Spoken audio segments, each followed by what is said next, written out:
قانونی بحث بے معنی ہے کیونکہ یہاں بڑے قانونی فیصلے اکثر سیاسی تناظر میں ہوتے ہیں، لہٰذا P T I funding case کو بھی سیاسی خد و خال میں دیکھنے کی ضرورت ہے۔ الیکشن کمیشن جو کر سکتا تھا اس نے کر دیا، آگے جو کچھ ہونا ہے وہ وفاقی حکومت کی ثوابدید ہے کہ وہ مسئلے کو سپریم کورٹ بھیجتی ہے یا نہیں۔ بڑے ایکشن کی سفارش وفاقی حکومت کر سکتی ہے لیکن آخری فیصلہ قانون کے مطابق سپریم کورٹ کے پاس ہے۔ جہاں سب کچھ داؤ پہ لگا ہو اور عمران خان اور جن کے پاس طاقت ہے ان کے درمیان ٹھنی ہو تو ایسے منظرنامے میں اگلوں سے کسی رو رعایت کی توقع نہیں رکھنی چاہیے۔ عدم اعتماد کی تحریک کو لانا اور پھر اسے کامیاب کرانا چھوٹا کام نہ تھا، لیکن اگلوں نے کر دکھایا اور جو وہ چاہتے تھے ویسا ہوا، یعنی عمران خان کی وفاقی حکومت کی چھٹی کرا دی گئی۔ یہ اور بات ہے کہ سب کچھ کرنے والے عوامی رد عمل کا درست اندازہ نہ لگا سکے اور ملک کے عمومی حالات ہر محاذ پر خراب ہوتے گئے، لیکن محاذ آرائی اپنی جگہ قائم ہے۔ اگر عمران خان کوئی نرمی نہیں دکھا رہے تو ان کے مخالفوں کے زخم بھی ٹھنڈے نہیں ہوئے۔ مخالفوں کے ہاتھ جو حربہ آئے گا وہ استعمال کریں گے، اور اس ضمن میں الیکشن کمیشن آخری توپ خانہ تھا، وہاں سے جو توپ چلنی تھی چل چکی۔ اب دیکھنا ہے آگے کیا ہوتا ہے۔ کیا مخالفین اتنی ہمت رکھتے ہیں کہ اس معاملے کو آخری حدوں تک لے جائیں اور الیکشن کمیشن کے فیصلے کو بنیاد بنا کر عمران خان کی نااہلی کا سامان تیار کریں؟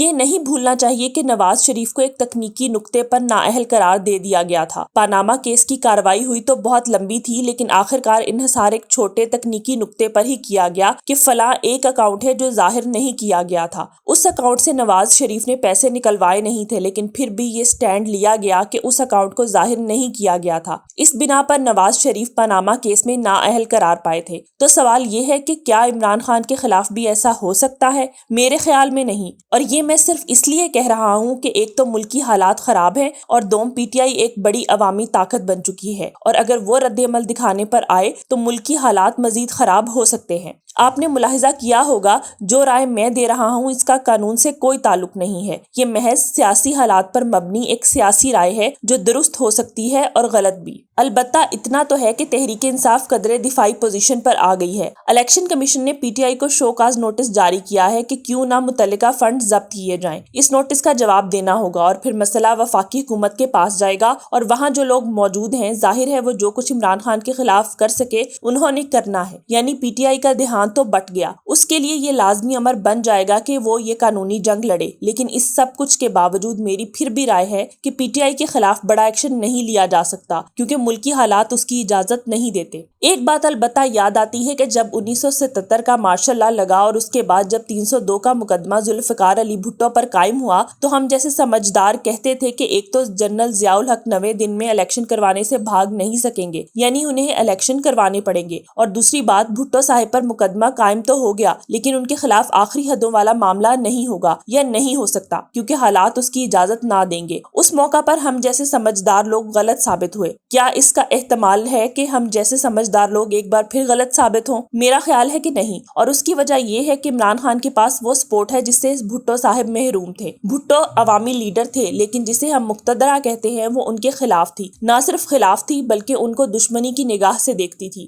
یہ صورتحال اب نہیں ہے۔ عمران خان جہاں عوامی لیڈر ہے وہاں اوپر کے طبقات میں بھی ان کی بے پناہ سپورٹ ہے، حتیٰ کہ جو مقتدر حلقے ہیں وہاں بھی ان کی حمایت پائی جاتی ہے۔ ایسے میں کوئی بڑا ایکشن لینا ناممکن ہے، یا کم از کم میرے جیسے سمجھتے ہیں کہ ایسا ایکشن ناممکن ہوگا۔ البتہ ایک بات سے ڈر لگتا ہے کہ جس دشمنی کے شاخسانے ہم دیکھ رہے ہیں وہ بہت دور تک جا چکی ہے، اور جہاں دشمنی کی آگ اتنی بھڑک رہی ہو وہاں کچھ کرنے کے پیمانے بدل جاتے ہیں، پھر عقل سے کام نہیں لیا جاتا بلکہ عداوت کی آگ ہی راہ دکھاتی ہے۔ چھوڑیے ان فضول باتوں کو، حریفوں کے عزائم ٹھنڈے نہیں ہوں گے، لیکن یہاں حالات بہت بدل چکے ہیں، عوامی مزاج بھپر چکا ہے اور تکنیکی قسم کی یہاں کوئی حرکت ہوئی تو میرا خیال ہے برداشت نہیں کی جائے گی۔ یہ تو سب کچھ کرنے والے دیکھ چکے ہیں کہ عوامی جذبات کی نوعیت کیا ہے۔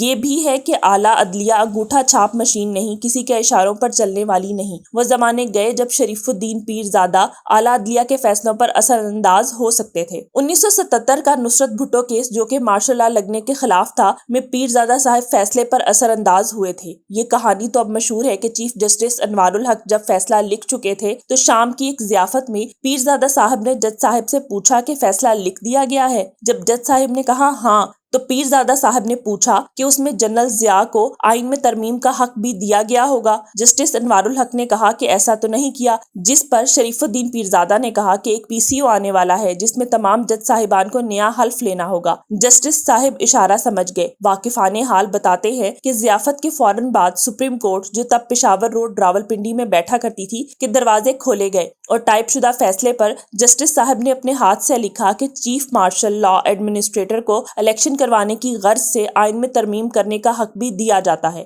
وہ زمانے تب کے تھے، اب زمانہ بدل چکا ہے۔ انتخاب کب ہوتے ہیں کہنا مشکل ہے، لیکن ان کے انعقاد سے چھٹکارا حاصل کرنا ممکن نہیں، اور جب الیکشن کا طبل بجے گا دھرتی ہل کے رہ جائے گی۔ لیکن جب تک انتخابات نہیں ہوتے، جو اوپر بیٹھے ہیں اپنے ہتھ کنڈے استعمال کرتے رہیں گے کہ کسی طریقے سے عمران خان کا راستہ روکا جائے۔ بات البتہ یہ ہے کہ کرنے والوں کے ہاتھوں میں زیادہ کچھ نہیں رہا۔ خواہشات کے انگارے سلگ رہے ہوں تو انہیں سلگنے سے تو کوئی نہیں روک سکتا، لیکن خواہشات کی تکمیل علیحدہ کہانی ہے۔ توشہ خانہ والا معاملہ گزر نہیں گیا، یہ فنڈنگ والا معاملہ بھی دم توڑ جائے گا، اور جو عوامی قوت بن چکی ہے اور جو اس عوامی قوت کا غم و غصہ ہے وہ اپنی جگہ قائم ہے۔ نئی تاریخ لکھی جا رہی ہے، کہاں تک اسے روکیں گے؟ یہ سارے جو اوپر بیٹھے ہیں گزرے ہوئے کل کے نمائندے ہیں، آنے والے کل نے تو ابھی آنا ہے۔